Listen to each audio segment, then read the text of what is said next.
Hi friends, நேற்று சாயங்காலத்துலேருந்து பார்த்தீங்க அப்படின்னா மண் காற்று அடிச்சுதுங்க கொய்த்தில்.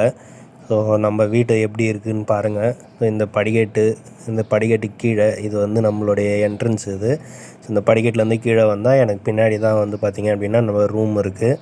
ஸோ பாருங்கள், நைட்டு ஃபுல்லாக அடித்த மண் காற்றுல வந்து ஃபுல்லாக மணலுங்க, ஃபுல்லாக மண்ணாக ஆகிடுச்சி. நான் கொய்த்துக்கு வந்து பார்த்திங்கன்னா 2 வருஷம் ஆகுது. இந்த 2 வருஷத்தில் 2 வாட்டி இந்த மாதிரி மண் காற்று அடிச்சிருக்குங்க. அதுவும் இந்த வாரத்தில் தான்.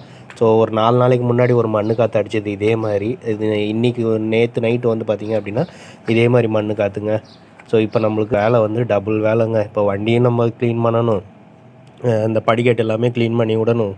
ஸோ இப்போ பீச் கலர் காரு, இந்த காரில் கூட அவ்வளோவா அழுக்கு தெரியாது. இதை சும்மா ட்ரைவ் பண்ணாலே இந்த மண்ணெல்லாம் பறந்து போயிடும், நம்ம துடைக்கணுன்ற அவசியம் கூட இருக்காது. அந்த கருப்பு கலர் வண்டி காமிக்கிறேன் பாருங்கள், அவ்வளோ மணலுங்க. இது வந்து நம்ம இது வண்டி ஓட்டினாலும் போயிடும், ஆனாலும் வந்து பார்த்திங்க அப்படின்னா அப்படியே திட்டா அப்படியே இருக்கும். ஸோ இந்த வண்டியை ஃபுல்லாக கழுவி விட்டுட்டு மணி வந்து 11 ஆச்சுங்க. நான் இந்த எல்லா வேலையும் முடிச்சுட்டு உள்ளார வரத்துக்கு. ஸோ டிரைவர் இல்லாத வீட்டில் கதமாக்கு தான் இந்த வேலைங்க எல்லாமே இருக்கும். ஸோ வெளிநாட்டுக்கு வந்தோம் அப்படின்னா சும்மா கார் ஓட்டணும், கார் தொடச்சோம் அப்படின்லாம் வேலை இருக்காது. இந்த மாதிரி எக்ஸ்ட்ரா வேலைலாம் வரும். ஸோ இந்த மாதிரிலாம் யாரெல்லாம் கஷ்டப்பட்டீங்க அப்படின்றத